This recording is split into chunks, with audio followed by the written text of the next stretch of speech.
본 방송에서 제공하는 투자 정보는 투자 판단에 대한 조언입니다. 방송에서 제공하는 주식의 가치, 가격 상승 및 가격 하락에 대해서는 방송사에서 보장하지 않습니다.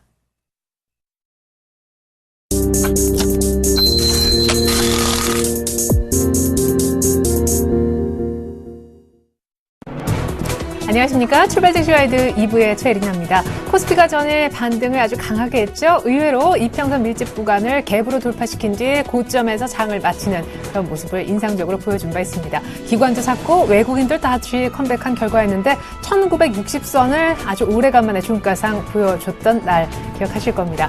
기관이 삼성전자를 외국인이 현대차를 올 들어 가장 많이 쓸어 담은 결과 삼성전자, 현대차가 각 3에서 4%가량 급반등하면서 시가총액 1, 2위의 강한 힘 덕에 지수 상승이 견인됐는데요. 상승 모드가 시가총액 상위주 위주로 제대로 만들어진 것이죠. 코스닥 역시 약간의 눌림목 이후에 셀트리온이 11%나 급등한 결과 코스닥도 그럭저럭 같이 2%가량 반등을 해줄 수가 있었습니다. 문제는요. 어느 정도 순환매가 한 바퀴 돈 상황에서 코스피 대형주의 전략을 어디까지 얼마만큼 끌고 갈 것인가에 대한 고민이 있으실 것 같고 급반등했었던 중소형주들도 약간 눌림목을 받고 있는데 이걸 어느 정도에서 끝내고 팔아야 되나 고민도 되실 겁니다. 생각해보니 어닝 시즌은 이제 일주일 앞으로 다가왔죠. 제가 어닝 시즌 앞둔 전략 마련을 해봤습니다. 출발 증시와이드 2부에 큰 관심 귀 기울여주세요. 2부 이제 시작하겠습니다.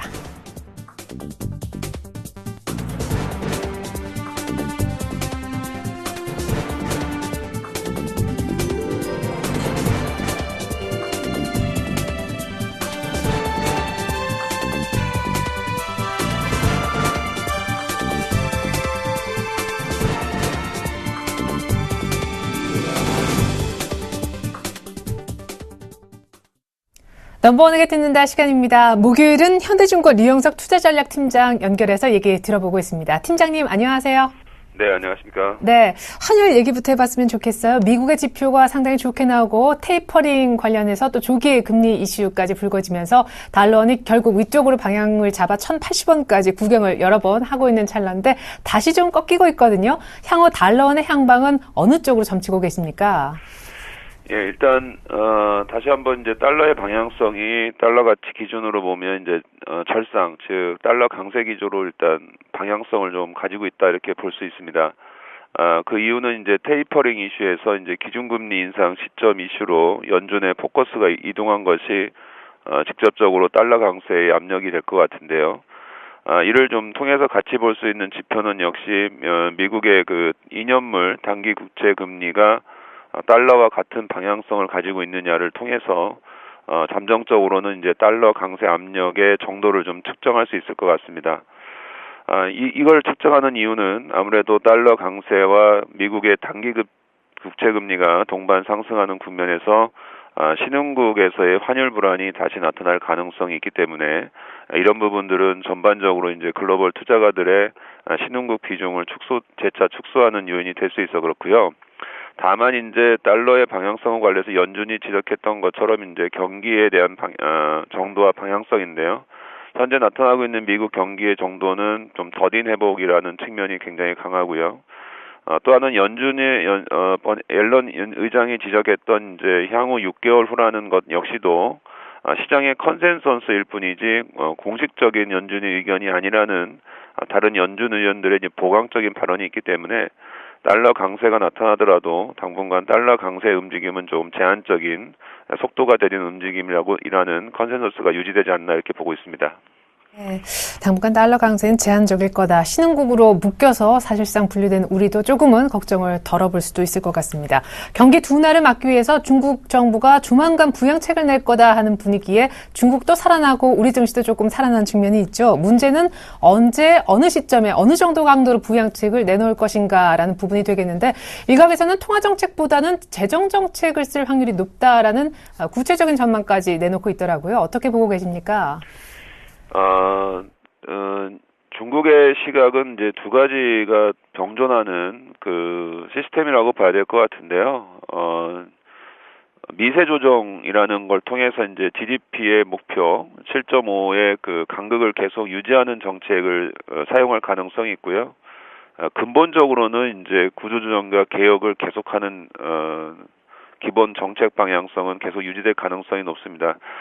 그 말씀을 드리는 이유는 이번 중국의 경기 부양책의 기대 수준을 너무 높게 잡는 것은 조금 시장에서 너무 기대치를 높이는 것이 아닌가 하는 겁니다.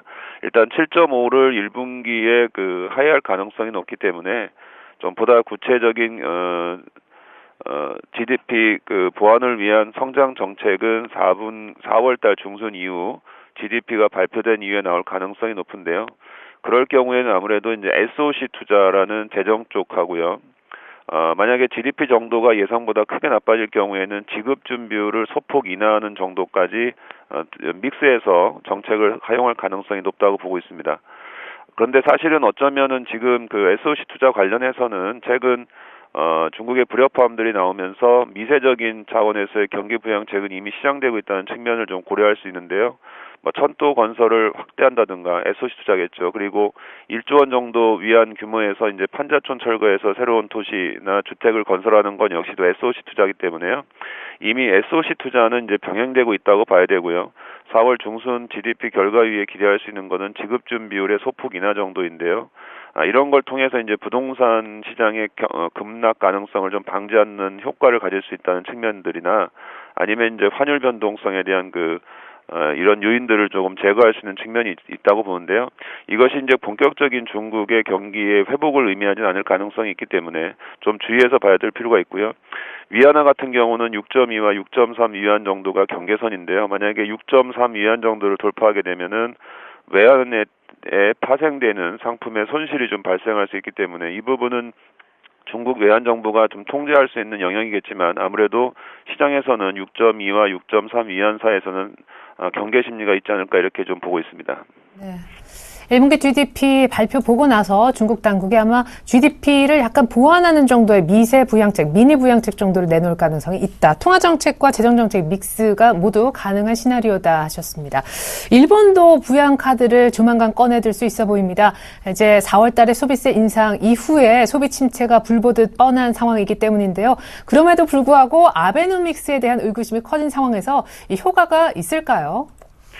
예, 현재 엔달러는 이제 100엔 정도에서 움직이고 있는데요. 4월 달 바로 이제 소비세 인상이 시작이 되고요. 아무래도 1, 2개월 정도 지나면 이제 2분기 GDP에서 소비세 인상의 부정적인 효과 정도가 나올 것 같은데요. 만약에 2분기 GDP가 좀 급락할 수 있다라고 본다면 일본 정부 당국에서는 이를 방치하기보다는 일본 통화 정책을 재차 강화하는 정책을 통해서 시장의 신뢰를 회복하려 할 시도가 있다고 보고 있습니다. 그 얘기는 2분기 중, 즉 한 4월보다는 5월이나 6월 중에 정책 회의를 통해서 현재의 양적 완화 규모를 더 확대할 가능성이 있다는 얘기고요.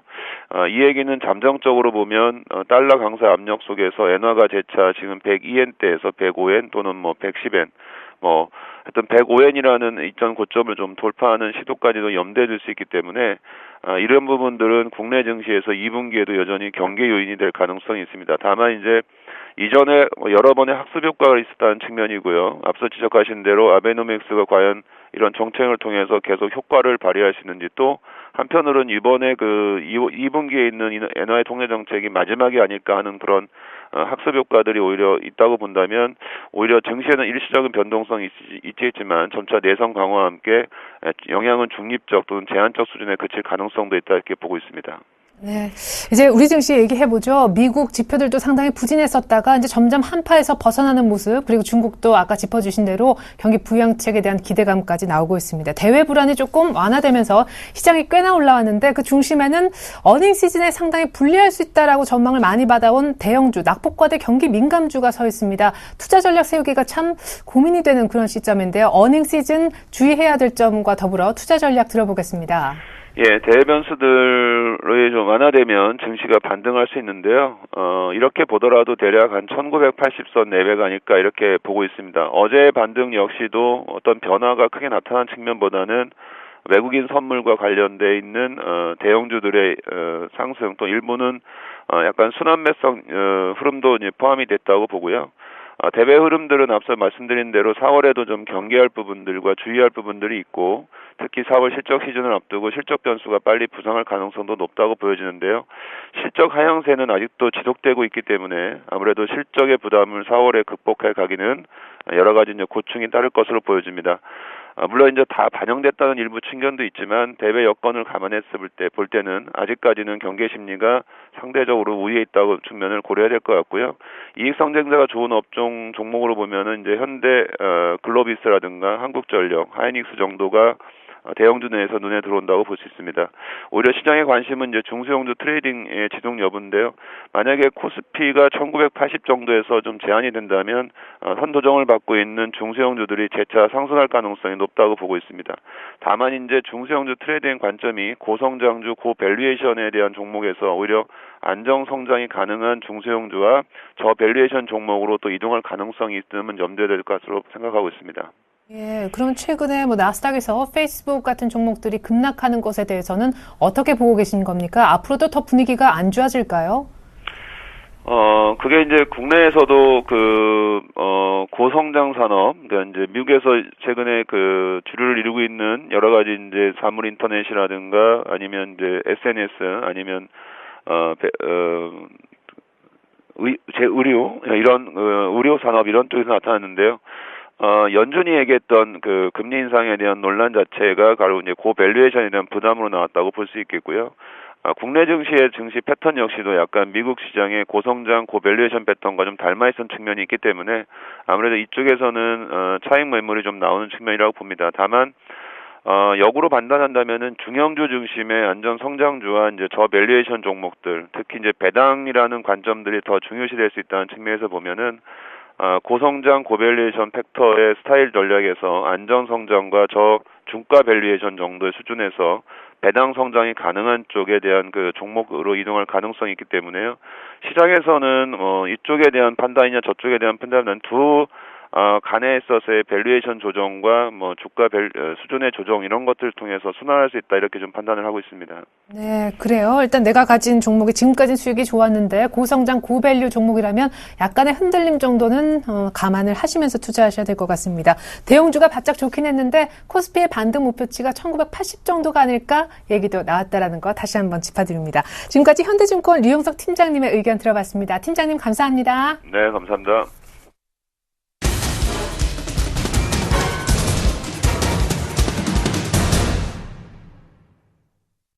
네, 잠시 후면 시장 개장하는데요. 시초가에 들어가 볼 만한 종목 알려드립니다. 이상루의 한방, 이상루 멘토 만나보죠. 멘토님 안녕하세요. 예, 반갑습니다. 이상루입니다. 오늘도 파이팅입니다. 예. 네.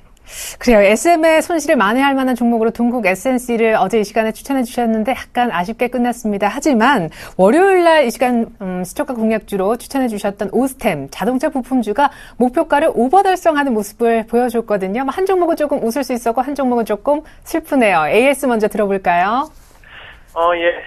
먼저 오스템부터 한 개씩 말씀을 좀 드릴게요.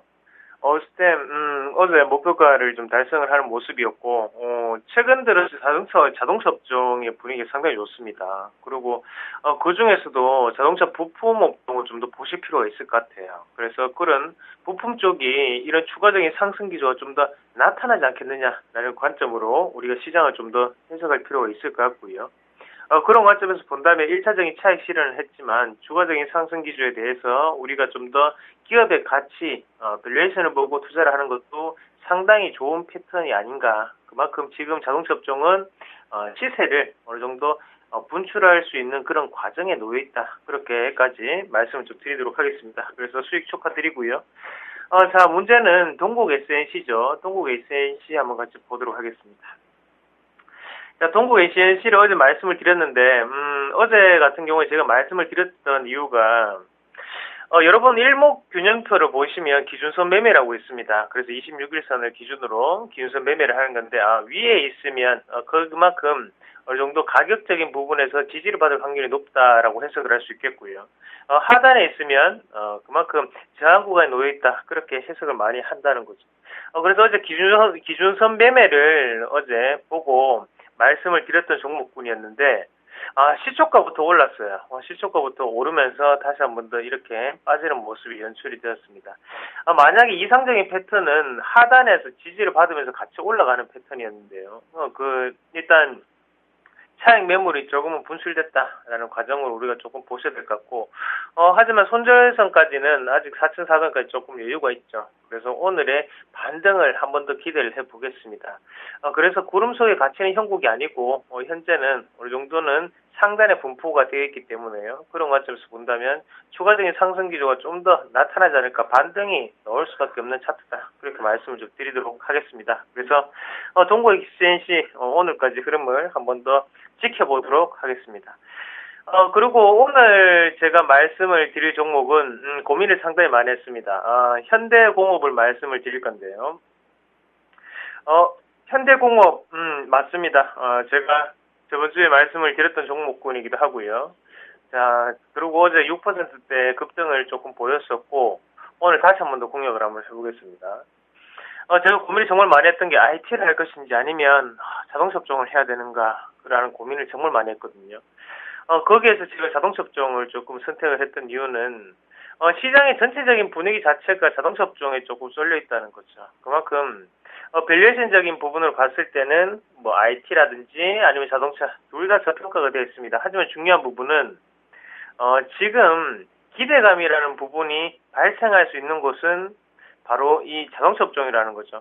자동차 업종의 자동차는 이미 출시가 되었습니다. 하지만 갤럭시 S5 같은 경우에는 오늘 출시를 하거든요. 거기에 맞춰서 또다시 시장의 방향을 한 번 더 봐야 되는 구간이고, 지금 자동차 같은 경우에는 꾸준히 팔려나가고 있고, 거기에 대해서 캐시카우 시장이 상당 부분 커지고 있다는 것을 우리가 느낄 수 있다는 거죠. 그래서 그런 관점에서 오늘 자동차 업종, 그중에서 현대공업을 선택했다, 그렇게 말씀을 좀 드리겠고요.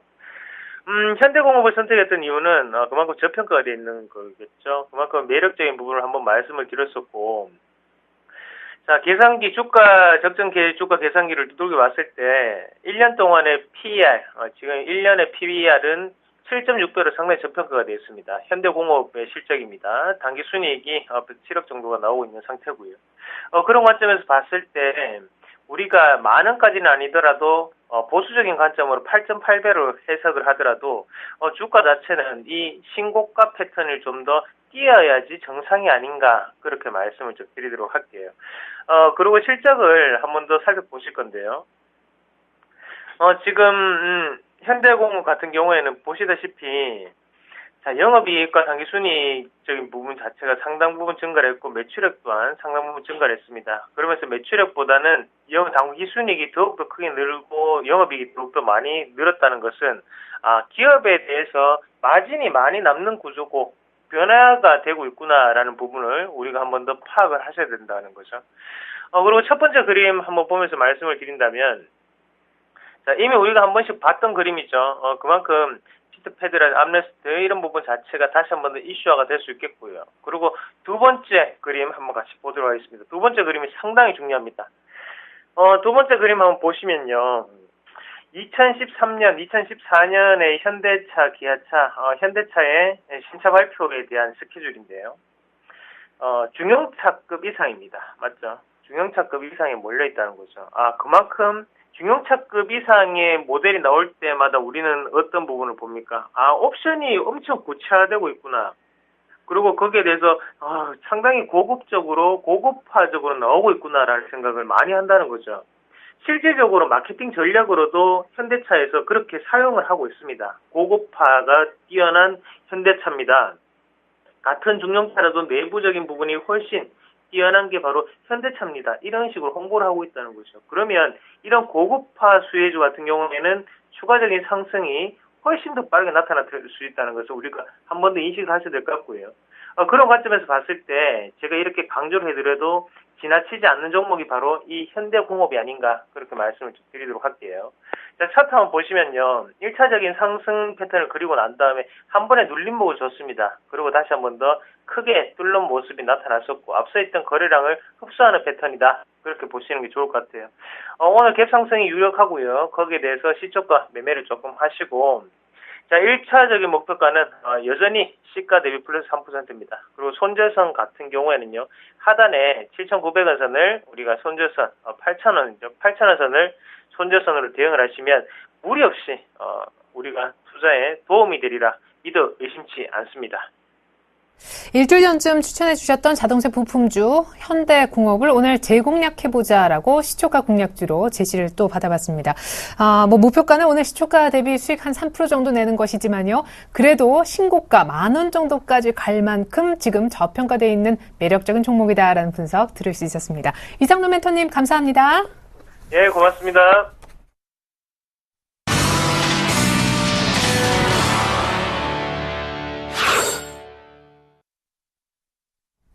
오늘장 개장을 5분도 채 남겨두지 않고 있는데요. 출발 상황 분석과 특징주 분석에 도움 말씀 주실 두 분의 전문가 만나보겠습니다. 샘플러스 정동욱 멘토님 그리고 동양증권 명동 W 프레스티지 센터에 계시는 정윤성 PB님 소개시켜드립니다. 두 분 안녕하세요. 안녕하세요. 안녕하십니까? 네, 자 일단 뉴욕 증시는 좀 흔들렸습니다. 의외로 나스닥은 또 한 번 큰 폭으로 밀리는 모습이 있었고 유럽까지는 플러스 마감이었었는데 뉴욕에서 분위기가 약간 흐려졌습니다만 어제 우리 그 기운을 빼앗기지 않을 수 있을런지 오늘 예상 시초가부터 말씀해 주시죠. 네, 그렇습니다. 코스피 동시효과 예상 상황을 말씀드리면 약간 보합권 내에서 시작을 알려주고 있다 이렇게 말씀을 드릴 수가 있고 코스닥 같은 경우는 역시나 코스피와 마찬가지로 약보합권 0.05% 하락 출발을 예고를 하고 있는데 글로벌 증시 뉴욕 증시는 상승을 했음에도 불구하고 우크라이나 오바마 대통령의 발언으로 인해서 전일장 뉴욕 증시가 조금 소폭이라기보다는 1% 내외로 하락을 보였습니다. 그에 따라서 국내 증시도 오늘은 조금 약보합권으로 흘러갈 가능성이 있겠다 이렇게 말씀을 드릴 수가 있을 것 같은데 그 이유 중에 하나가 유럽 증시는 중국의 부양책 기대감 그리고 유럽의 부양책 기대감에 의해 상승을 했지만 그 기대감을 국내 증시는 이미 선반영을 했습니다. 그에 따라서 전일장 같은 경우는 삼성전자, 현대기아차 이런 전차 군단이 강세를 보였기 때문에 국내 증시가 강세를 보였는데 역시나 뉴욕 증시가 하락 마감을 했기 때문에 오늘 코스피 시장 조금은 약한 흐름을 보일 가능성이 크다 이렇게 말씀을 드리도록 하겠고 코스닥 같은 경우는 짧게 말씀드리면 오늘도 기간의 매도세가 얼마만큼 나오느냐에 따라서 코스닥 지수가 좀 판가름 날 것으로 판단이 되고 있습니다. 그렇지만 예전처럼 기간이 올해 초부터 대량 매수한 그런 여력이 별로 없기 때문에 코스닥 하락도 조금 제한적이다 이렇게 정리를 해드리도록 하겠습니다. 네, 그렇군요. 최근에 조선, 화학, 철강, 이른바 경기 민감주들이 큰 폭의 반등세를 보여주고 있습니다. 이 와중에 또 건설이라든가 은행 등 내수주도 같이 순환매로 돌아가고 있는 그런 상황인데요. 오늘은 어떤 섹터가 강세를 보일까? 지수가 만약 약간 쉬어가더라도요. 이 얘기는 정인성 PB님 통해서 미리 확인해 보겠습니다. 명동으로 가서 듣죠. 예, 우선 전체적인 틀은 그 시장은 박스권 내에서 있다라고 말씀을 드릴 수 있겠는데요. 그렇다라고 한다 그러면 밑에서 좀 반등하고 있는 업종들 분으로 좀 접근을 해봐야지 이렇게 장기적인 그런 박스권 내에서 추가적인 수익을 얻을 수 있을 것이라고 생각을 하고 있습니다. 그렇기 때문에 저는 조선과 IT 쪽을 좀 준비를 해야 된다라고 말씀드릴 수 있겠고요. 조선주들 같은 경우 최근에 좀 낙폭이 컸었죠. 특히나 대우조선 해양을 중심으로 해서 수주에 대한 좀 어느 정도의 우려감이 표출됐지만 이런 부분이 조금씩은 기울였다라는 부분이 나오면서 조금씩 반등을 하고 있습니다. 그렇기 때문에 이런 차트의 모양을 가지고 있는 업종들군으로 접근하는 것이 좋을 것 같고요. 그렇기 때문에 조선 업종들 3사, 특히나 대우조선해양을 좀 탑픽으로 좀 말씀드리고요. 이 밖에도 현대중공업이라든지 아니면 현대미포조선을 좀 접근해봐도 좀 좋을 것 같습니다. 특히 또 IT도 어제도 제가 말씀드렸지만 삼성전자를 중심으로 해서 박스권이라고 하면 한번 좀 접근해볼 수 있는 대목이라고 말씀드릴 수 있겠습니다. 왜냐하면 전체적으로 펀드들을 해서 삼성전자를 성장주에서 어느 정도 가치주라고 여기는 그런 펀드나 아니면 자문사의 랩에서도 그렇게 좀 평가를 내리고 있는 부분도 어느 정도 있기 때문에 앞으로도 삼성전자는 좀 밸류에이션으로 좀 접근을 해봐야 된다라고 말씀드릴 수 있겠고요. 150만 원에서 지금 128만 5천 원까지 빠졌을 때는 갤럭시 S5에 대한 우려감이 어느 정도 반영이 돼 있다라고 말씀드릴 수 있겠습니다.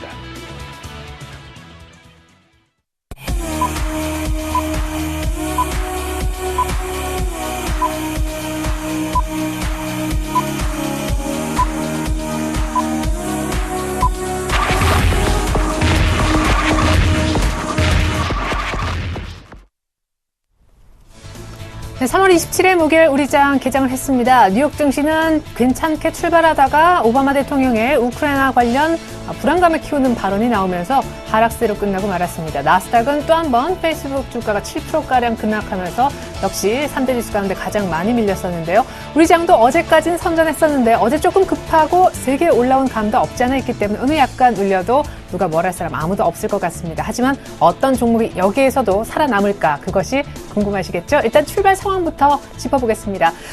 출발 상황 스튜디오에서 확인해 보겠습니다. 멘토님. 예, 출발 상황 코스피 예상대로 약보합권 내에서 출발을 했습니다. 네. 현재는 0.03% 하락한 1963.66포인트로 시작을 알렸는데 역시나 뉴욕 증시가 다소 큰 폭의 하락을 보였지만 중국과 유럽의 부양책 기대감 그리고 뉴욕 증시가 하락했던 이유가 역시나 이미 우려감이 대부분 증시에 반영되었다고 하는 우크라이나 사태에 의해 하락했기 때문에 역시나 국내 증시, 뉴욕 증시만큼 빠질 리는 조금 만마다 이러한 관점에 하에서는 강세로 돌아설 가능성도 있지만 역시나 오늘은 약보합권 내에서 움직일 가능성이 크다 이렇게 말씀을 드리도록 하겠고 반면에 코스닥 시장 같은 경우는 현재 0.05% 상승한 544.39포인트에서 현재 거래 중에 있습니다.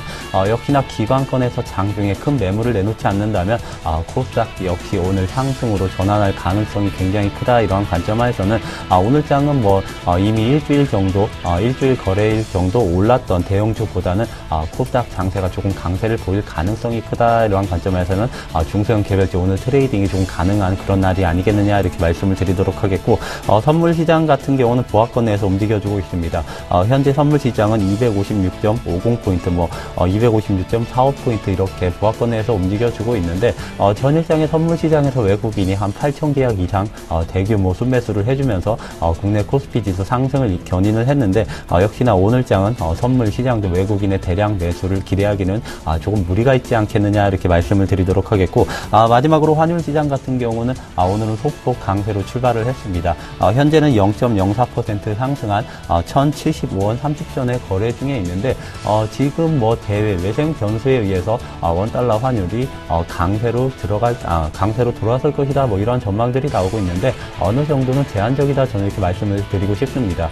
그리고 이제는 3월 말이기 때문에 역시나 수출업체 내고 물량 그리고 외환 보유고 이런 경상수지 흑자 이 모든 부분을 감안해 봤을 때 역시나 1,080원 이상으로 간다면 저항 매물에 부딪히면서 1,070원, 1,060원대의 박스권 흐름은 지속적으로 이어질 가능성이 크다 이렇게 말씀을 드리도록 하겠습니다. 네, 이렇게 해서 저희가 기장 분위기 들어봤습니다. 코스피는 약보합권에서 출발했지만 곧바로 또 플러스권으로 올라오면서 어제 종가와 크게 벗어나지 않는 모습 강하게 유지가 되고 있습니다. 양시장 모두 빨간불을 켜고 있는 그런 상황인데요.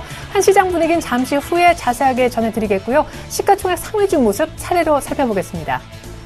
삼성전자가 어제 큰 폭으로 상승한 데 이어 오늘 추가 반등합니다. 128만 원대까지 올라왔고요. 어제 중국 4공장 증설 소식 때문에 어제 급등했었던 자동차주들은 그러나 오늘 좀 쉬어가네요. 현대차 어제 놀라웠었죠. 4%대까지 급등이 나왔는데 오늘 약간 밀립니다. 현대모비스는 31만 원대 유지하고 있고요. 자, 문제는 이들 종목 가운데 네이버이지 않겠습니까? 포스코도 61평까지 올려놓고 30만 원 회복한 다음에 약간 쉬어가는 거니까요. 네이버가 오늘 3% 정도 급락합니다. 미국에서 SNS 관련주들의 또 한 번의 급락이 있었는데 오늘 또 거기에 연동되는 안타까운 모습이 나오고 있습니다. 최근에 수급도 꼬이고 있는 네이버가 어제 사실 오후장에서 상승으로 돌리면서 괜찮겠거니 했는데 오늘 아침에만 주당 25,000원이 또 빠지면서 77만 원대가 위태로운 상황입니다. 잠시 후에 네이버도 짚어보겠습니다. 자, 이번엔 현대모비스도 이제 저희가 한번 살펴봤으니까 여기 있는 종목들은 또 그럭저럭 괜찮네요. 기아차만 약간 눌리고요. 기아차도 사실 6만 원대가 코앞인데 오늘 좀 같이 쉬어가는 경향이 있습니다. 신고가 영역에서 한국전력도 크게 지금 보폭을 키우지 못하는 모습이고요. SKT는 오늘 재료가 좀 있죠. 영업정지 날짜가 다가오기 이전에 갤럭시 S5를 오늘부터 선 출시하게 됐습니다. 그럼에도 불구하고 주가는 많이 오르진 않고 있네요. 은행주도 오늘 신한지주 모습 보니까 약간 어제는 급반등했어도 오늘은 좀 조용한 듯도 싶습니다. 코스닥 보시죠. 네, 코스닥에선 CJ E&M을 가장 먼저 셀트리온과 함께 짚어봐야 될 텐데요. 어제 램스마의 유럽 판권 계약 잇따라 체결 소식이 나오면서 셀트리온이 하루에만 11% 종가상으로도 그렇게 급등했었는데 오늘 약간 쉬어가는데도 그래도 45,000원대 후반이네요. 어제 얼마나 올랐다는 얘기입니까? CJ E&M도 어제 9%가량 급등했었는데요. 그 결과 4만 원대 있던 주가가 다이렉트로 45,000원 부근까지 올라왔었죠. 오늘 3% 정도 더 급등하면 지금 주가는 아마 거의 신고가 영역이 아닐까 싶습니다. 전고점을 뛰어넘은 CJ E&M, 텐센트로부터 CJ 게임즈 투자받았다는 소식이 있었는데 잠시 후 이 종목도 돌발로 뽑아서 살펴봐야 될 것 같네요. 자, 일본 증시 출발 상황 짚어드리겠습니다. 오늘 니케이는요, 0.1% 정도 밀리면서 출발합니다. 추세적으로 조금 하락하는 기운이 다시금 느껴지는데 니케이 기준으로 말씀드리면 14,300선 정도 턱걸이하면서 개장했습니다. 자, 계속해서 업종 분위기 알아볼까요? 정유상 PD님. 예. 업종별로 지금 어느 정도 보합권의 움직임을 보여주고 있습니다. 거래소 같은 경우는 0.3포인트 약간의 강세 움직임을 보여주고 있는데요. 오늘 같은 경우는 오랜만에 또 통신주들 저가에서 좀 들어오고 있는 모습을 보여주고 있습니다. 왜냐하면 지금까지 말이 많았었죠. 통신주들 같은 경우 과도한 경쟁으로 인해서 홍보비에 과도한 마케팅 비용으로 인했고요. 또한 영업정지를 앞두고 있었기 때문에 상당히 빠졌던 부분이 있는데 이런 부분이 모두 다 반영이 되다 보니까 통신주도 오늘 일제히 좀 강세 움직임을 보여주고 있습니다. SK텔레콤, KT 모두 1%대의 강세 움직임을 보여주고 있고요. LG U+도 강세 움직임을 보여주고 있습니다. 오늘 말씀드렸던 이제 IT 업종도 말씀드리겠는데요. IT 업종 삼성전자를 빼고는 모두 다 좀 약세 움직임을 보여주고 있습니다. 삼성전자 0.7% 강세 움직임을 보여주고 있고요. 이 밖에 삼성 SDI, 제일모직, SK하이닉스, 그다음에 LG전자, LG노텍 모두 다 약세 움직임을 좀 보여주고 있는 그런 모습입니다. 자동차들 같은 경우도 마찬가지인데요. 모두 다 약세 움직임을 보여주고 있습니다. 현대차, 기아차 같은 경우도 마이너스 0.2%대의 약세 움직임을 보여주고 있고요. 현대모비스, 그다음 동양기전, 현대위아 등 부품주들 같은 경우도 약세 움직임을 보여주고 있는 그런 모습입니다. 특히 최근에는 좀 작은 종목들을 보면 오늘 같은 경우는 STS 반도체 같은 경우가 지금 하한가의 움직임을 보여주고 있는데요. 400억의 유증에 의해서 급락의 움직임을 좀 보여주고 있는 그런 모습을 보여주고 있고요. 또한 제약 바이오주들, 특히나 코스닥에서는 이런 쪽에 대한 또 이슈가 있는데요. 특히 오늘 CGN 같은 경우가 1.3% 강세 움직임을 보여주고 있고 코오롱 생명과학도 2%의 강세 움직임을 보여주고 있습니다. 하지만 이와는 반대로 같은 제약 바이오지만 그동안 좀 올랐던 부분 때문에 메디톡스나 한스 바이오메드 같은 경우는 오늘 매물이 좀 추세되고 있는 그런 모습입니다. 주는 오늘 등락이 조금 엇갈리는 그런 모양이네요. 코스피는 다시 한번 파란불로 불 색깔이 바뀌었고요. 코스닥까지 같이 좀 반락하고 있습니다만 낙폭은 크지 않아서 언제든 다시 플러스권으로 올라올 수 있는 정도의 폭을 그리고 있습니다.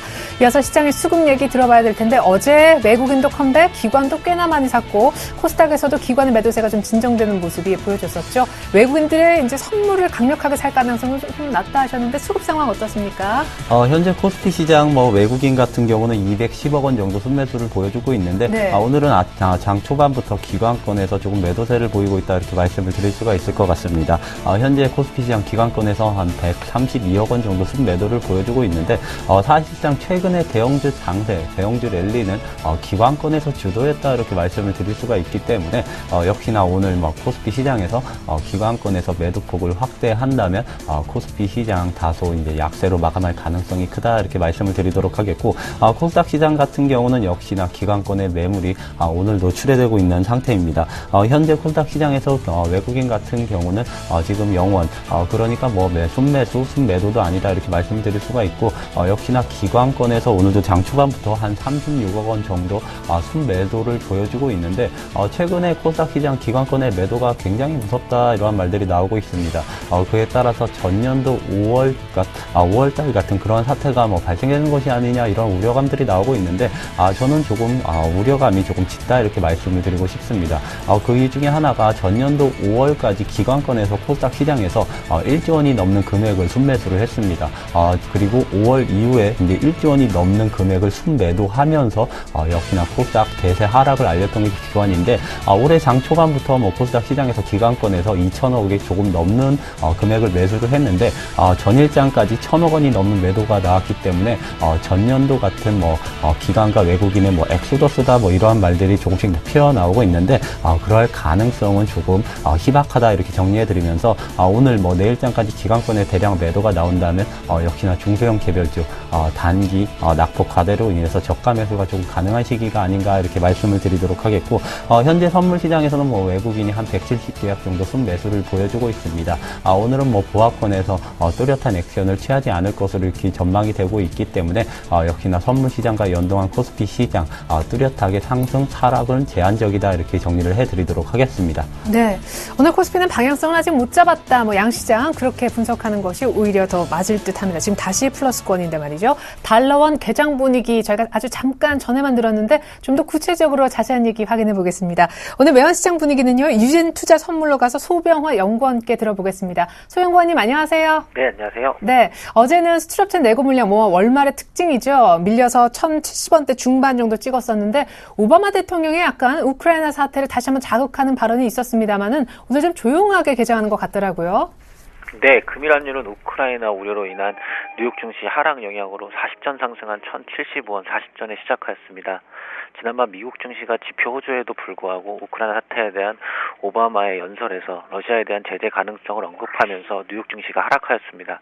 러시아 행동을 비난하며 추가 경제 제재를 가능하다고 말하였습니다. 이로 인하여 뉴욕 NDF 시장에서 1개월물 원달러 환율은 1,078원대에서 최종 호가되며 스왑 포인트 고려 시 1원 40전 정도 상승한 수준입니다. 이 영향으로 오늘 금일 원달러 환율도 상승 출발했습니다. 그러나 우크라이나 우려로 인한 상승세는 쉽지 않을 것으로 예상됩니다. 어제 내고 물량이 시장에 꾸준하게 유입되면서 하락폭을 1,074원대까지 늘렸는데요. 오늘도 월말 분기말로 인한 내고 물량이 오늘도 계속적으로 유입될 것으로 보여집니다. 거기다가 대형 이벤트 물량도 대기하고 있어서 매수하는 움직임들에게 부담으로 작용할 것으로 보여집니다. 사우디아라비아 아람코의 S-오일 지분 인수 관련 달러 매도 물량이 대기하고 있어서 이 물량이 시장에 관측되기 전까지는 매수세는 조심스러울 것으로 보여집니다. 그렇다고 하락세를 키우기에는 우크라이나나 중국 이슈 등으로 하단이 지될 것으로 보여져 1,070원대 중반에서 레이지 장세를 보일 것으로 예상하고 있습니다. 앞에서 말했듯이 오바마에 대한 러시아 제재 발언과 최근 계속되어지는 중국 위안화 약세, 거기다가 중국 지방은행 뱅크런 등 대외적 이슈들이 반복적으로 시장을 자극하고 있어서 내고 물량으로 인한 하락세는 제한될 것으로 보여집니다. 거기다가 레벨을 낮추면 저점 결제 수요 또한 지속적으로 유입되고 있다는 것도 내고로 인한 하락을 제한할 것으로 보여집니다. 상단은 내고가, 하라는 대외적인 이슈가 막고 있는 답답한 모습이라고 볼 수 있습니다. 추가적으로 하락과 상승을 하기에는 추가 모멘텀 없이는 힘들 것으로 보여집니다. 따라 금일 환율은 1,070원대 중반에서 수급 공방 흐름 속에 대외적 흐름을 주목해야 할 것으로 보여집니다. 금일 예상 레인지는 1,073원에서 80원 사이입니다. 네, 그래요. 아직까지 1,080원대 안착 얘기하기에는 하락 요인도 또 상승 요인도 너무 팽팽하게 상충하는 것 같습니다. 지금까지 외환시장 동향을요, 유진투자선물에 계시는 소병화 연구원 통해서 확인해봤습니다. 감사합니다. 네, 감사합니다.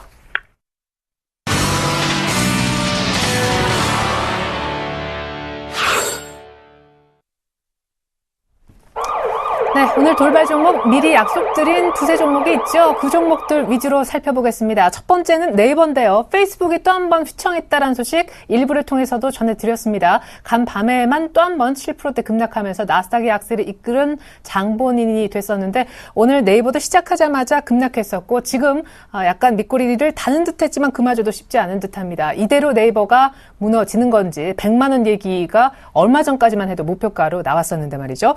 두 번째 돌발 종목은 CJ ENM입니다. 사실 신고가를 아까 경신하고 있다라고 동시호가 상황에서 분석 도와드렸는데 지금 이미 음봉으로 바뀌고 주가도 어제 종가보다 밀리고 있습니다. CJ ENM의 아까 주가가 CJ 게임즈가 텐센트로부터 투자받으면서 오르긴 했었는데 게임즈는 이미 분리된 회사죠. 그렇게 되면 좀 상관성이 떨어지지 않을까 이런 우려도 나오고 있는 듯합니다. 자세한 얘기 들어보겠고요.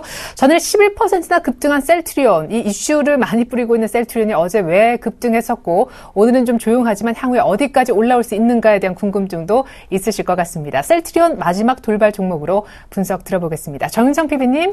예, 네이버 또 밤 사이에 있었던 해외 SNS 관련주들의 영향을 오늘도 받았습니다.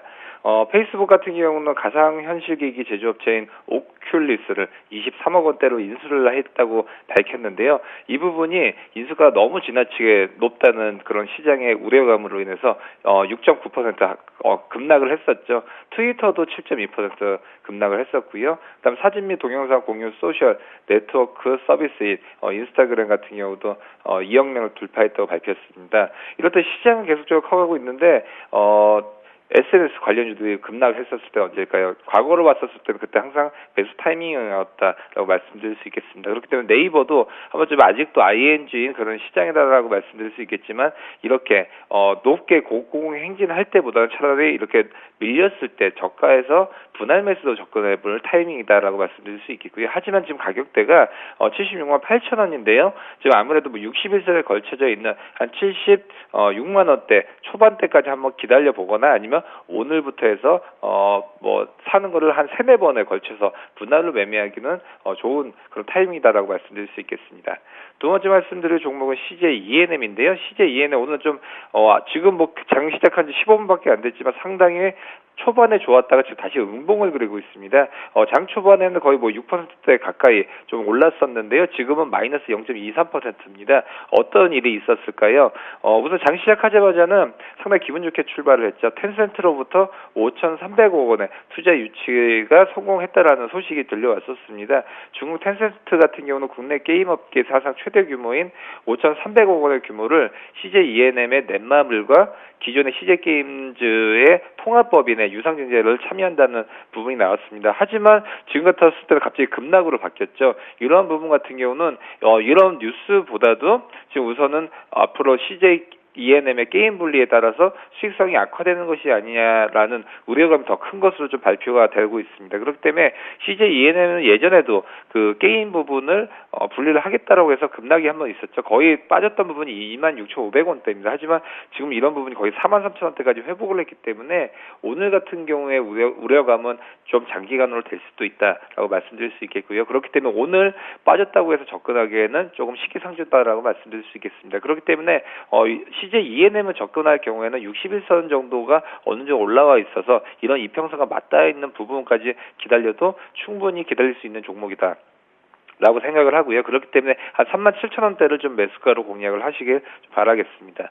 세 번째 말씀드릴 종목은 셀트리온인데요. 셀트리온은 상당히 뭐 차트 부분도 그렇고 제가 예전부터 말씀드렸지만 상당히 등락이 크고 어느 정도의 규칙성이 있지가 않고 어느 불규칙한 부분을 많이 그리고 있습니다. 이런 부분은 왜냐하면 아직도 사업 부분이 어느 정도의 그런 수급에 의해서 상당히 등락이 있다라고 말씀드릴 수 있겠습니다. 오늘 같은 경우도 초반은 상당히 좋았습니다. 흐름은. 왜냐하면 바이오시밀러인 그 램사마가 유럽의 주요 제약사와 잇따라서 판권 계약을 하면서 상당히 기분 좋게 흘러갔었고요. 어제 같은 경우도 셀트리온 같은 경우 거의 상한가의 움직임이 있었죠. 하지만 오늘 같은 경우는 이런 부분이 이틀도 채 못 가는 부분이 있습니다. 그렇기 때문에 셀트리온 같은 경우는 목표가는 상당히 어느 정도 잡을 수가 있겠지만 이런 부분을 목표가대로 가기는 상당히 제한적인 부분이 너무 많다라고 말씀드릴 수 있기 때문에 셀트리온은 목표가는 우선은 한 52,000원대까지 잡을 수 있겠지만 이런 부분이 상당히 불규칙할 것이다라고 말씀드릴 수 있겠습니다.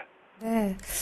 자, 앞서서 CJ ENM 오늘 하락은 일시적일 수 있다 하셨고요. 무엇보다 걱정을 키우고 있는 네이버는 오늘부터 혹은 61이평 한 75만 원대 부근에서부터 한 3-4차례 걸쳐서 분할 매수하면 오히려 수익이 나지 않을까라고 예상해 주셨습니다. 갖고 계신 분들 손실이 좀 커지고 있어서 걱정이 되신다면 이러한 조언도 참조하시면 좋겠습니다.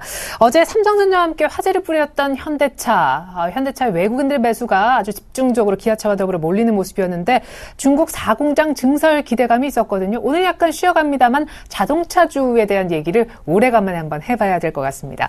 로엔케이는 최대 주주 변경 소식에 급등하고 있고요. STS 반도체는 400억 유증 얘기 나오면서 하한가에 잠겨 있습니다. 현대차를 중심으로 한 자동차주 분석 들어보겠습니다. 네, 그렇습니다. 현대차를 중점적으로 말씀을 드려야 될 것 같은데 현대차가 오늘은 전일장 4%대 조금 강세를 보였다 이렇게 말씀을 드릴 수가 있기 때문에 오늘장 조금 쉬어간다 이렇게 말씀을 드릴 수가 있습니다. 현대차 오늘은 0.41% 하락한 24만 2,500원 정도에서 거래 중에 있는데 개인적으로 생각을 했을 때 중국의 5공장 신설보다는 현대차 신차 모멘텀과 그리고 밸류에이션 매력도를 부각시키면서 역시나 현재 시점에서도 현대차는 싸다 이렇게 말씀을 드릴 수가 있습니다. 제가 현대, 기아차 이런 자동차 업종을 말씀드릴 때 항상 외국인의 코스피 기한이 있을 시에는 삼성전자와 더불어 현대, 기아차가 시장을 주도하면서 상승을 할 것이다 이렇게 말씀을 드렸었는데 본격적으로 외국인이 코스피 시장에 기한을 한다면 역시나 현대, 기아차 가장 상승 모멘텀이 뚜렷한 종목이 아닌가 이렇게 말씀을 드리고 싶습니다. 지수 연동성도 굉장히 강한 종목이지만 역시나 PER 6배, 5배 수준은 정말 과도한 저평가 상태다 저는 이렇게 말씀을 드리고 싶습니다. 현대, 기아차 이런 자동차 업종의 발목을 잡고 있는 것이 사실상 일본의 부양책이다 이렇게 말씀을 드릴 수가 있는데 지금 3월 달에 일본에서 부양책이 추가적으로 나올 것으로 예상을 했지만 사실상 부양책은 없었다 이렇게 말씀을 드릴 수가 있습니다. 그리고 일본의 부양책 정책 정책 자체를 다 뜯어보면 역시나 2015년 후반에는 이제 부양책을 중단할 가능성이 굉장히 크다 이러한 관점 하에서는 이제는 2015년 초반부터는 현대차가 본격적으로 상승 가도를 달릴 가능성이 있다 이렇게 말씀을 드릴 수가 있습니다. 최근에 현대차 같은 경우는 뚜렷하게 상승을 못하는 이유가 역시나 아직까지 일본에서 추가적인 부양책이 우려감이 조금 대두가 되고 있고 한간에서는 뭐 엔달러 환율이 110엔까지 상승을 할 것이다 이런 우려감이 상존하고 있는 상태이기 때문에 현재 뭐 박스권 내 바닥권을 그려주고 있지만 역시나 추가적인 하락보다는 오랫동안 바닥권을 다지면서 상승 가도를 달릴 그런 업종이 자동차 업종이다 이렇게 말씀을 드릴 수가 있을 것 같습니다. 전일장 현대차 4% 그리고 뭐 기아차도 2%대의 강세를 보였었는데 사실상 최근에 기관권에서 굉장히 선호하는 기업은 기아차입니다. 기아차 신차 모멘텀도 있지만 제가 예전에 한번 말씀을 드렸었는데 기아차에 대해서 롱 그리고 현대차에 대해서 숏 전략을 펼칠 것이다 이렇게 기관권에서 말이 나왔기 때문에 사실상 기아차의 흐름이 더 좋았다 이렇게 말씀을 드리겠지만 어차피 현대차와 기아차는 같이 움직입니다. 그에 따라서 이제 키 맞추기가 진행된다면 오히려 롱숏 전략이 뒤바뀌면서 현대차를 롱, 기아차를 숏 전략을 펼칠 가능성이 있기 때문에 현재 시점에서는 기아차보다 현대차가 좀 더 메리트 있는 가격이 아닌가 이렇게 정리를 해드리도록 하겠습니다. 어디까지? 저 개인적으로 봤을 때 현대차 2015년도에는 정말 30만 원 부근까지 상승한 가능성이 있다 이렇게 말씀을 드리겠고 올해 후반까지 그러니까 상반기가 지난 다음에는 만약에 일본에서 추가 부양책이 나오지 않는다면 25만 원 선은 물론이고 한 27만 원까지 현대차는 다시 바라볼 그런 상승 여력이 있는 종목이다 이렇게 말씀을 드리고 싶습니다. 네, 27만 원까지요. 로엔케이 STS 반도체도. 네, 그렇습니다. 그 다음 종목은 뭐 짧게 말씀드려야 될 것 같은데, 로엔케이가 뭐 전일장의 상한가, 오늘장에도 뭐 8% 급등세를 보여주고 있습니다. 역시나 뭐 최대주 중 변경 소식에 따라서, 로엔케이가 급등을 하고 있는데, 개인적으로 봤을 때 이러한 단기 일시에 의해서 이거래일 연속 강한 상승세를 보였다. 저는 항상 이렇게, 급등하는 종목에는, 추격 매수를 하지 말자 이렇게 말씀을 드렸었습니다. 로엔케이가 만약에 오늘장 그리고 전일장 이렇게 급등했음에도 불구하고 밸류에이션 그러니까 실적 자체가 굉장히 우량하면서 아직까지 싼 구간이다 이렇게 본다면 역시나 오늘 추격 매수를 해도 된다 이렇게 말씀을 드리겠지만 로엔케이 아직까지 뭐 밸류에이션상 아직까지 고평가 상태인 기업이 맞다 이런 관점 하에서는 역시나 현재 시점에서는 추격 매수는 자제하고 보유하신 분들은 일부 차익 매도를 하는 게 올바른 전략이다 이렇게 정리를 해드리도록 하겠고 마지막은 이제 STS 반도체를 말씀드리도록 하겠습니다. STS 반도체 대규모 유중에 따라서 오늘 하한가를 기록을 했습니다. 오늘 뭐 하한가를 기록하면서 2,880원에 거래 중에 있는데 400억 원대 대규모 유상증자를 단행을 하는데 3자 배정이 아니라 일반 배정으로 실시를 한다고 합니다. 또한 이제 실권주에 대한 이런 우려감이 아직까지가 아니라 만약에 실권주가 발생한다면 추가적인 하락도 조금 예상을 해야 되기 때문에 역시나 이러한 대규모 유중 악재가 터졌을 때에는 무조건적으로 조금은 접근을 자제해야 된다 이렇게 말씀을 드리고 싶습니다. 이러한 유상증자 자체가 만약에 지금 굉장히 안 좋은 기업, 뭐 자본 잠식 기업이나 아니면 퇴출 기업 위주로 이런 유상증자가 성공을 한다면 오히려 상승 호재로 받아들여지고 있지만 역시나 STS 반도체 같은 경우는 이러한 관리 종목, 뭐 상장 폐지 우려감이 대두되는 그런 기업이 아니기 때문에 유상증자는 굉장한 악재다 이렇게 말씀을 드릴 수가 있습니다. 유상증자 우려감이 해소되는 데에는 평균적으로 한 3달에서 한 6개월 정도 걸린다 저는 이렇게 말씀을 드리고 싶기 때문에 역시나 한 2-3달 동안은 STS 반도체 접근은 절대적으로 자제해보자 이렇게 정리를 해드리도록 하겠습니다. 네, 자 STS 반도체까지 살펴드렸고요. 삼성전자가 오늘 예상보다 출시를 앞당겨서 SKT를 통해서 갤럭시 S5 내놓는다고 하죠. 가격은 87만 원대 약간 못 미치는 걸로 전해지고 있는데 그 효과 때문인지 이틀째 상승했는데 의미 있는 가격대, 의미 있는 기술적 가격대까지 올라왔습니다. 130만 원, 60일 이평선까지 지금 터치하고 있는 상황이거든요. 삼성전자가 좀 힘을 내줘야 우리 증시 분위기도 좀 밝을 텐데 삼성전자 주가 전망도 좀 들어보겠습니다. 다음 주 금요일 또 1분기 실적 가이던스도 발표하게 될 테니까요. 동부제철이요. 인천공장 포스코 쪽에 피인수 기대감 때문에 오늘 급등했습니다만 윗꼬리가 조금 달리는 시점입니다. 녹십자셀은 간암치료 신약이 이미 임상 3상에 성공한 뒤에 식약청의 허가까지 받았다는 소식에 전일 가격 제한폭까지 올랐던 종목인데 오늘 또 급등하네요. 삼성전자, 동부제철, 녹십자셀 이 세 종목 분석은 명동으로 나가서 들어보겠습니다. 정PB님. 예, 삼성전자 아까도 강세 예상 업종으로 말씀드렸던 종목인데요. 우선은 삼성전자 예전과는 삼성전자를 바라보는 시각이 많이 바뀌었습니다. 예전에는 갤럭시 1부터 해서 4까지 나오면서 이를 성장주 요소 봤지만 지금 같았을 때는 가치주로 보는 그런 뭐 펀드 매니저라든지 그런 시각이 조금씩 바뀌고 있습니다. 왜냐하면 130만 원대라는 삼성전자 주가대는 어느 정도는 접근해봐도 좋지 않느냐는 그런 가격대로 볼 수가 있습니다. 그렇기 때문에 예전에 들어왔던 수급과 지금 들어오는 수급은 좀 달라질 수가 있다. 왜냐하면 예전에 들어왔던 수급들 같은 경우는 단기적인 플레이라는 그런 자금의 특징이 있다고 그러면 지금 같았을 때는 이제부터 장기 자금이 들어올 수 있는 가능성도 충분히 있다고 볼 수 있습니다. 그렇기 때문에 지금부터의 상승세는 조금씩 장기화될 수 있는 가능성도 분명히 있다라고 볼 수 있을 것 같습니다. 특히 갤럭시 S5가 또 나오면서 또 조금 더 시장에서는 좀 탄력적으로 보고 있지만 갤럭시 S5부터는 사실은 예전에 그런 파괴력은 없다라고 저는 말씀드릴 수 있겠고요. 그렇기 때문에 뭐 갤럭시 S5를 쓰면서 굉장히 뭐 놀라울 만한 것은 없습니다. 조금 더 이제 개발이 되는 그 수준이기 때문에 이제는 이렇게 뭐 급등의 양상보다도 어느 정도 포트폴리오의 하나로서 좀 접근을 해봐도 좋지 않나 싶고요. 그렇기 때문에 삼성전자 단기적으로 올라갈 수 있는 부분은 한 140만 원대까지 단기적으로 좀 봐야 된다라고 말씀드릴 수 있겠고요. 그 전에는 140만 원대 이상부터 좀 매물대가 있기 때문에 거기서 좀 한 차례 밀릴 수 있을 것 같습니다. 두 번째 말씀드릴 종목은 동부제철입니다. 동부제철 오늘 같은 경우 7.8% 급등을 하고 있습니다. 왜냐하면 포스코 회장이 동부제철 인천공장에 대한 인수를 고민 중이라고 밝히자마자 동부제철뿐만이 아니라 뭐 동부하이텍, 동부 C&I 등 동부그룹주들도 동반 상승을 하고 있는 그런 모습입니다.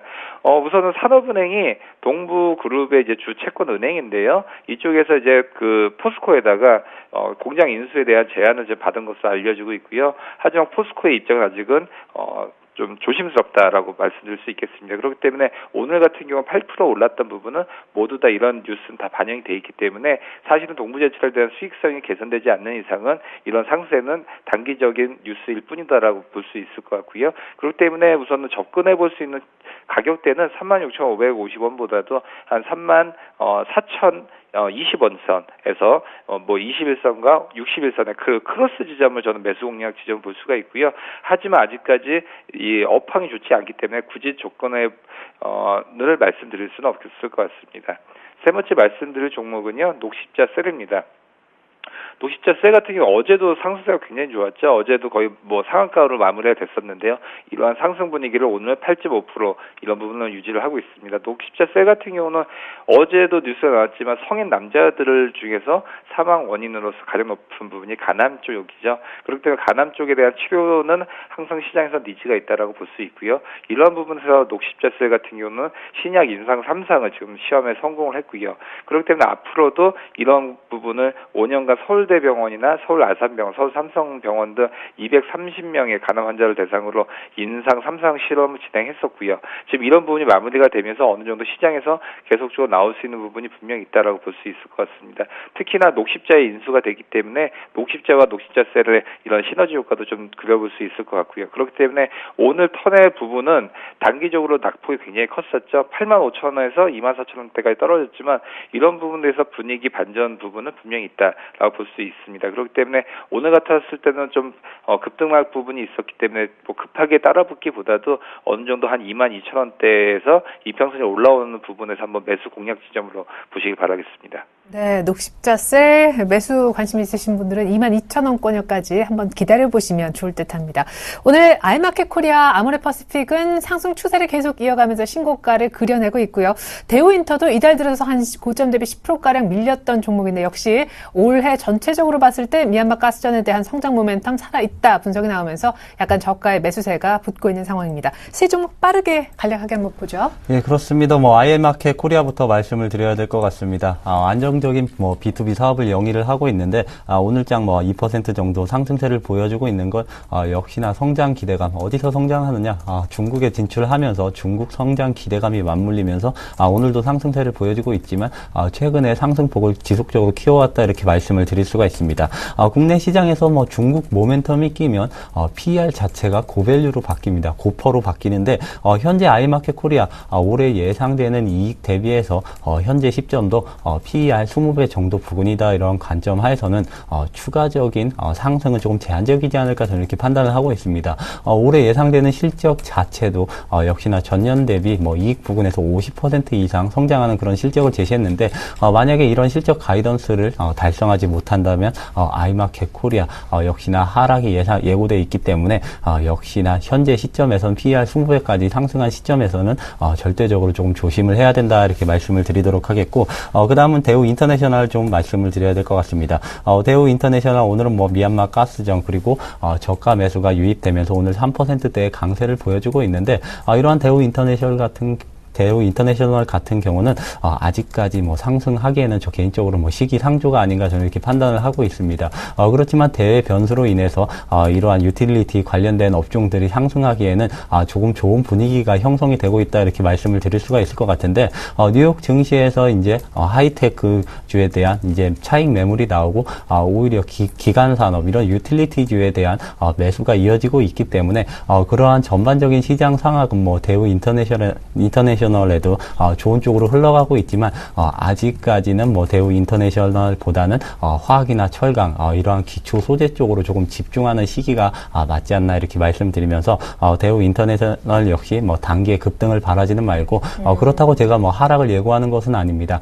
장기 투자로 임한다면 역시나 큰 수익이 날 가능성이 있기 때문에 신규 접근을 하시는 종목으로는 조금 부적합하다 이렇게 말씀을 드리도록 하겠고 마지막은 이제 아모레퍼시픽에 대해서 말씀을 드려야 될 것 같습니다. 아모레퍼시픽 최근에 굉장한 급등세를 보였다 이렇게 말씀을 드릴 수가 있는데 오늘도 2% 정도의 상승세를 보였습니다. 지난해 4, 4분기 실적이 발표되면서 아모레퍼시픽은 굉장한 급등세로 이제 바뀌었고 반면에 LG생활건강 같은 경우는 오히려 하락하는 그런 조금 상극된 그런 패턴을 보여왔는데 역시나 아모레퍼시픽 화장품 시장에서 점유율을 확대하면서 중저가에서도 아모레퍼시픽 1위를 달성하는 그런 모습을 보이기도 했는데 이제 고가 브랜드 역시 아모레퍼시픽 강자이다 이렇게 말씀을 드릴 수가 있으면서 역시나 장기적인 상승 추세를 이어갈 가능성이 크다. 그렇지만 단기의 급등 랠리는 조금 제한적이면서 장기성 투자 관점으로 접근해야 되는 게 아모레퍼시픽이다 이렇게 정리를 해드리도록 하겠습니다. 네, 지금까지 정동욱 멘토, 정윤성 PB와 함께 특징주 분석 짚어봤습니다. 두 분 수고 많으셨습니다. 고맙습니다. 네, 감사합니다. 감사합니다.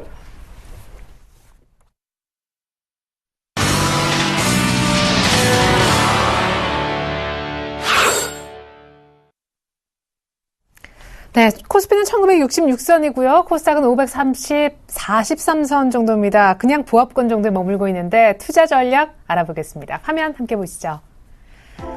자, 먼저 최진 사장님 의견부터 차례대로 한번 보자고요. 전일엔 삼성전자, 현대차가 코스피를 지탱해줬는데 이런 어떤 상승 무드, 분위기가 매기가 아직 확산된 건 아닌 것 같다 하셨습니다. 특정 두 종목 투톤만이 어제 독보적인 상승세를 보였다 이런 얘기셨고요. 정영훈 팀장님은 오바마 대통령의 러시아 제재 발언으로 인해서 오늘은 좀 눈치 보는 장세가 예상된다 하셨는데 아침 분위기는 딱 그렇네요. 김혜란 연구원님은 대외 악재가 조금 완화되고 외국인들도 간간히 사주고 기관까지 월말 분기말 윈도 드레싱을 좀 해주고 있기 때문에 아마 이번에 반등세가 1980선까지는 나올 수 있을 것 같다 하셨습니다. 김영겸 팀장님은 미국과 유럽연합 간의 러시아 제재 경제 공조가 주목된다 했는데 간밤엔 에너지 쪽 제재에 합의를 봤다는 소식이 전해졌었죠. 안상현 대리님은 바이오 헬스케어 하락 압력에도 불구하고 저 PER은 매력적이다 하셨습니다. 오늘은 이 가운데 동부증권 김영겸 주식팀장님 연결해 자세한 얘기 들어보겠습니다. 안녕하세요. 네, 안녕하세요. 네, 올 들어 큰 폭으로 오른 중소형주 가격 부담이 느껴지는 상황에서 바이오주보다도 이제 신재생에너지 보자라고 포트에서 약간 관심 섹터를 변경해 주셨던 무렵이 아마 나스닥에서 약간 안 좋은 신호가 떴던 바로 그날 아침이었던 걸로 기억합니다. 최근까지도 근데 그런 분위기가 간간히 이어지고 있거든요. 투자 전략 들어볼까요? 예, 일단 지금 3대 지수 중에 나스닥의 차트의 모습이 제일 좋지가 않은 그런 상황이죠. 이것은 제가 곰곰이 생각을 해봤는데요. 지금 자네 옐런 그 연준 의장이 금리의 조기 인상 발언이 있은 이후부터 나스닥에서 펀더멘털 대비해서 조금 많이 올랐던 그런 주식들의 일제히 조정을 보이고 이것이 지수를 누르면서 오늘 같은 경우는 61선 이탈까지 했는데요.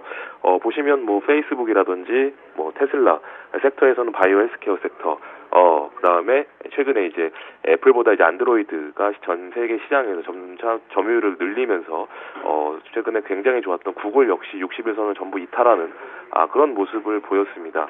이것은 아무래도 기존의 이제 유동성 장세가 좀 마무리되는 국면이 아닌가 개인적으로 생각을 하고요. 여기서 이제 펀더멘탈 장으로 넘어가기 위해서는 실적에 받쳐줘야 되겠죠. 그렇기 때문에 실적보다는 좀 많이 올랐던 주식들은 일제히 조정을 받고 있는 상황으로 보이고요. 그렇기 때문에 이번 1분기 미국의 그 가이던스 대비해서 기업들의 실적이 어떻게 나오는지가 전 세계 시장에 좀 변곡점이 될 수 있는 그런 포인트라고 생각이 되고요. 우리 시장 아까 거기에서 오늘 이제 오바마 대통령의 그 연설 EU와 공조를 해서 러시아의 경제 제재, 아무래도 러시아는 천연가스 비중이 큰 나라이기 때문에 경제 제재라고 하면은 아무래도 천연가스와 밀접하게 관련이 있겠죠. 거기에 있어서 지금 한 30% 정도 EU에서 러시아에 대한 비중, 에너지 비중이 30% 정도 된다고 하는데요. 여기에 있어서 이 비중을 줄이고 미국의 셰일가스 이런 것들을 수출을 유럽 쪽으로 하는 그런 중장기 플랜이 바뀌는 그런 시점이라고 보고, 여기에 있어서 우리 시장에서 수혜를 받을 수 있는 종목 업종이라고 하면 아무래도 조선 업종이 되지 않을까 개인적으로 생각을 합니다. 아무래도 LNG선에 대한 그런 수요가 굉장히 많이 생길 수 있는 그런 시점이 도래하는 것이 아닌가라는 개인적으로 생각을 하기 때문에 이쪽 관련된 주식들 관심 있게 보시면 좋을 것 같고, 아까 앵커님 말씀하신 대로 중국이라든지 여러 신재생에너지는 앞으로 계속적으로 다시 한번 주목받을 수 있는 그런 부분이 크기 때문에 이쪽 역시 우리나라에서 한국전력이 최근에 2020년까지 42조 원 가까운 투자 이런 얘기도 나왔죠. 그런 것과 계획을 같이 한다면 조선업과 신재생에너지 여기 교집합이 섞여 있는 주식들도 있겠죠. 태용이라든지, 태용 같은 경우는 폭력도 하지만 조선 기자재 업체죠.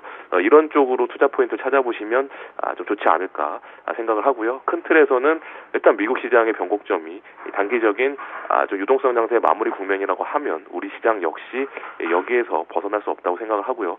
우리나라 역시 1분기 어닝에 대한 기대감보다는 우려감이 크다고 생각을 한다면 지금 이렇게 3월 분기 윈도우 드레싱을 통한 이런 지수 받치기에서는 오히려 현금 비중을 점차 늘리는 그런 기회로 삼는 것이 좋을 것으로 보입니다. 네, 특별히 내 종목의 실적이 조금 불안정하다던데 하면 더 현금화를 빨리 취하셔야 될 것 같습니다. 서방의 러시아 에너지 제재 공조 속의 투자 포인트로 조선과 신재생에너지, 기자재 섹터를 한번 생각해 볼 수 있겠다. 아이디어를 들을 수 있었습니다. 김영겸 팀장님 감사합니다. 감사합니다.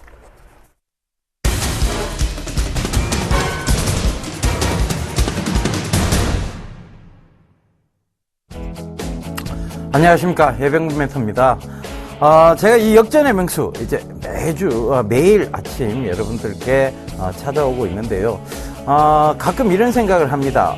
5장 역전이 가능한 종목들을 찾아내야 된다는 그 부담감이 조금 있죠. 그런데 5장만 역전해서는 안 될 것 같습니다. 그죠? 우리가 결과적으로는, 이 종목이 쭉 갈 수 있는 진짜 역전이 될 만한 종목들을 찾아야 되고, 그리고 지속적으로 여러분들께 진짜 계좌를 역전시킬 수 있는 그런 종목들을 찾아야 된다는 그런 마음에서 너무 좀 빠른 종목도 좋지만 지그시 갈 수 있는 종목군들도 찾아보는 게 맞지 않나라는 정말 괜찮은 생각을 했습니다, 어제. 그래서 지금 제가 그런 측면에서 여러분들께 계속 소개를 지금 시켜드리고 있는데요. 자, 오늘도 5장 역전 가능하면서도 내 계좌를 지속적으로 역전시켜줄 수 있는 종목 한번 찾아보도록 하겠습니다. 전에 봤던 종목들 일단 한번 살펴보고 갈게요. 오늘 사물인터넷 쪽이 조금 빠지고 있어요. 전체적으로 한국전자 너무 많이 올랐죠. 사실 효성 ITX라 지금 한국전자인증이라든가 이런 종목군들 정말 너무 많이 올랐습니다. 차트를 봐도 이격도가 이제 너무 많이 벌어졌기 때문에 이격을 바로 줄이고 있는 그런 관점입니다. 그래서 벌써 여러분들 한 효성 ITX는 약 50% 가까운 수익이 나왔어요. 그 점 참고해 보시면 될 것 같고, 지금 아직도 인성정보라든가 SNS는 조금 좋은 모습을 보이고는 있습니다만, 지금은 사물인터넷 관련주를 따라가시는 것은 역시 부담스러운 일이라고 좀 말씀드리겠습니다. 이격은 결국 많이 벌어지면 좁히려 들어오는 습성이 있다는 거 참고를 하시고요. 그 다음에 3D 프린팅 관련주에 대해서는 제가 계속해서 조금 좀 위험 요소가 있다. 즉 신용 비율이 높다는 점을 예를 들면서 조금 위험하니까 따라 들어가는 것보다는 자 신용 비율에 의해서 급락이 나올 때 그때 한번 우리가 보도록 하자라는 얘기를 드렸죠. TPC라든가 SMAC 이런 종목군들 지금 크게 오르지 못하고 있습니다. STI도 마찬가지고요. 계속 조금 올랐다가 결국은 장 후반 쪽에서는 밀리는 모습들, 그런 모습들 여러분들 볼 수 있을 거예요. 자, 그런데 전자결제 관련주, 제가 말씀드렸는데, 최근 강하게 좀 올랐습니다. 오르다가 다시 한번 요거 차트, KG 모빌리언스를 위주로 좀 차트를 보면서 살펴볼게요. 제가 KG 모빌리언스를 말씀드렸으니까요. 자, 요거 차트 확대해서 조금 살펴보고 가도록 하겠습니다. 자, 요 부분. 자, 전일 조금 많이, 오르다가 결국은 장 후반에 밀려버렸어요. 그죠? 장 후반에 밀려버렸는데, 이 부분은 여러분, 결과적으로는 이 상승 가닥에서의 어떤, 조정입니다. 건전한 조정이에요. 결국은 이 조정이 나오고 난 다음에 가도 올라간다는 거, 그거 분명히 참고하셔서, 전자결제 관련주는 아직도 여러분들 괜찮습니다. 그 점 참고해 보시고요. 자, 다시, 돌아가서, 예. 그래서 지금 그 3D 프린트 그다음에 전자결제 관련주 아직도 조금 여러분들 접근 관점에서 보실 수 있다. 이 얘기는 드릴게요. 그다음에 리모델링 관련주인데요. 한솔홈데크나 리바트 NX 이런 거 굉장히 좋은 모습들 보이고 있습니다. 그러니까 지속적인 모습들이죠. 그래서 한솔홈데코 뭐 이런 거는 계속 지금 급등이 나오고 있는데 리모델링에 대한 관심들은 계속 지금 높아요. 그러니까 앞으로도 향후 성장성이 좀 기대된다. 얘기 좀 드리겠고, 차이나 디스카운트 역시 오늘도 좀 좋은 모습 보이고 있습니다. CKH라든가 차이나 그레이트 차이나 하우라는 좋은 모습들 보이고 있는데요. 자, 제가 하나 더 살펴봐야 될 게 뭐냐면 신재생 에너지 쪽입니다. 제가 전일 이제 말씀드렸던 것은 제가 바로 그 나노스라고 해서 스마트폰 부품주를 말씀을 드렸어요. 그 스마트폰 부품주인데, 나노스, 전일 오후장에서 조금 오른 모습들 보이는데, 요거 체크 한번 해보고 넘어갈게요. 자, 나노스, 제가 바로 전일 말씀드렸죠. 자, 강한 양봉들을 지금 만들어내고, 주가는 연속성 속도 이론을 가지고 있다고 했습니다. 나노스는, 제가 말씀드린 가격대부터 지금 쭉 올라오고 있습니다. 그 점 참고해 보신다면, 스마트폰 부품주가 이제는 낙폭을 다 겪고, 이제 반등의 구간만 남아있다. 그 점 참고해 보시고, 이 나노스는 추세선상에 자연스럽게 내려오고 있는 추세를 자연스럽게 돌파를 하고 지금 이제 어느 정도 기술적 반등과 더불어서 그리고 이 지금 거래량이 조금 수반이 되고 있죠. 그러면서 수급 사항이 지금 좋아지고 있다는 점도 여러분들 체크해 보시면 될 것 같습니다. 자, 그럼 오늘은 뭘 살펴봐야 될까요? 역시 신재생 에너지 쪽과 지금 에너지 제재, 즉 러시아를 제재하게 되면 결국은 천연가스에 대한 부분들, 그런 부분들이 제재가 지금 유럽으로서의 어떤 부분들, 그런 부분들이 문제가 될 수밖에 없습니다. 자, 유럽이 러시아를 심하게 제재를 하고 미국이 러시아를 심하게 제재를 하면 결국은 러시아 입장에서도 이 자원이 무기가 될 수밖에 없습니다. 그죠? 그 자원이 무기가 될 수 있는 거. 그러면 지금 최근의 정책도 신재생 에너지, 즉 자원의 어떤 문제가 될 수 없는 그런 신재생 에너지 쪽으로 돌아가고 있다. 화학 연료에 대한 대체 에너지죠. 그죠? 자, 그러면 우리가 그 부분을 좀 살펴봐야 될 것 같아요. 제가 전에 한번 지난주였습니다. 그죠? SH 에너지 화학을 여러분들한테 소개를 시켜드린 적이 있어요. 그 SH 에너지 화학이 왜, 바로 러시아에 대한 유럽의 제재가 강화되면 셰일가스에 대한 부분들이 나올 것이다. 그 얘기를 드렸죠. 그죠? 그래서 SH 에너지 화학을 좀 보겠습니다. 자, 요거를 보세요. 자, 요 부분 보면, 자, 여러분, 훌륭하지 않습니까? 지난주부터 딱 급등의 흐름들이 보이기 시작합니다. 제가 말씀드리고 난 이후에 그 위에 급등이 한번 나왔어요. 그죠? 급등이 한번 나오고도 자, 요 부분까지 올라가고도 지금도 좋은 모습을 보이고 있습니다. 그죠? 지금도 좋은 모습을 보이고 있는데 요거 한번 보세요. 추세선상 딱 추세를 꺾고 올라오고 있는 모습입니다. 그죠? 요런 거 참고해 보신다면 저 예병문 멘토가 정말 저런 건 잘 발굴해내는구나. 그거 참고하시면 되겠습니다. 그래서 오늘도 여기와 관련된 주가 지금 강한 모습들을 보이고 있다. 자, 그러면 우리가 그 부분 살펴보고 가도록 하겠습니다. 지난번에 말씀드렸던 왜 제가 풍력 쪽보다는 바이오가스 쪽에 신재생에너지, GNC 에너지를 여러분들께 5장 역전 종목으로 말씀드렸는가 하면 자, 14,500원 이하 때는 접근을 하셔도 된다라고 그때 분명히 공개방송에 참석하신 분들한테 말씀을 드렸어요. 그러니까 지금 고가격대가 왔습니다. 바이오가스는요, 셰일가스와 마찬가지로 그 가스에 대한 대체 부분이에요. 그러니까 그 바이오가스와 관계된 것이 바로 뭐냐면 GNC 에너지하고 에코에너지예요. 그죠? 에코에너지. 자, 우리가 신재생 에너지 자체가 지금 어떤 러시아와의 어떤 전쟁 임박설 이런 것까지 막 돌죠. 여기에 대한 대체 에너지적 효과도 가지고 있지만 가까운 미래에 효용 가치성을 지니고 있어요. 그죠? 그렇다면 충분히 계속 이어지는 모멘텀이 될 수 있고 또 하나는 정책적 모멘텀이 계속 지속이 될 수 있습니다. 왜? 이런 문제들이 계속 발생을 하거든요. 그죠?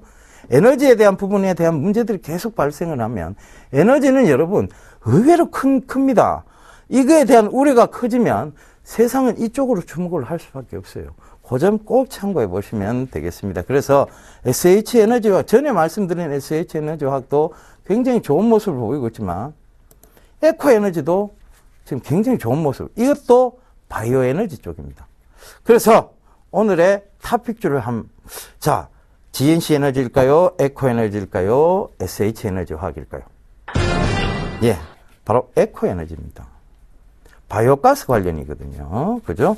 그리고 최근에 급등이 있고 난 이후에 자, 추세 선상이 꺾이지 않는 선상에서 자, 요거 확대해서 좀 보고 갈게요.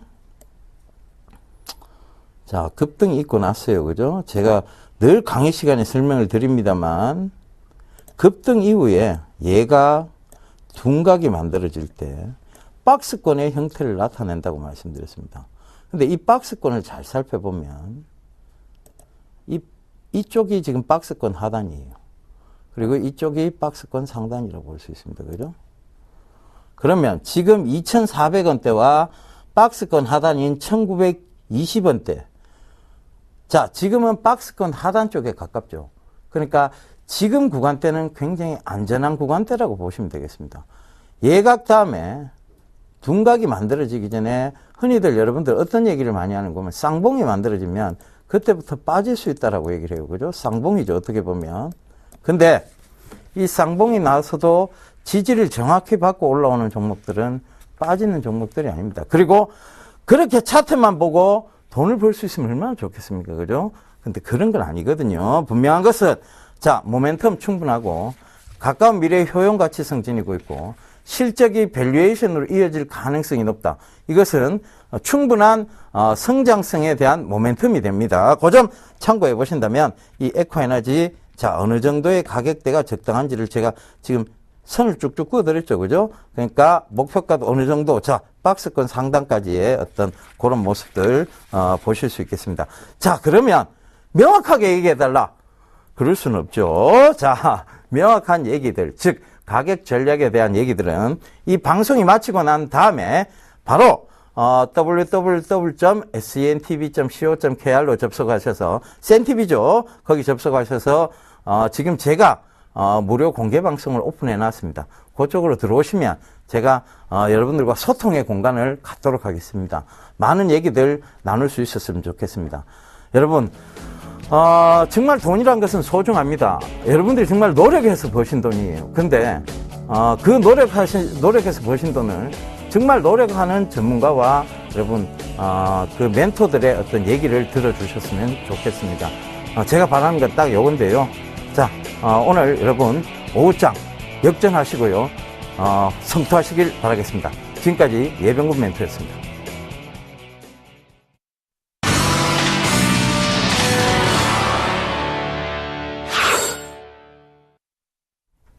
벚꽃도 안 폈는데 벌써 여름 오나 싶으시죠? 마찬가지로 시장 상승에 대한 준비도 안 됐는데 시장이 여기까지 와 있습니다. 뉴욕 증시의 하락에도 불구하고 오늘 1960선에서 견고하게 버티고 있는 시장의 모습 보여지고 있는데요. 다름 아니라 삼성전자 때문인 것 같습니다. 어제 오늘도 2% 정도 추가 급등하면서 131만 원대를 회복해내고 있으니까요. 출발 주식 와이드 오늘 여기까지만 하겠습니다. 고맙습니다.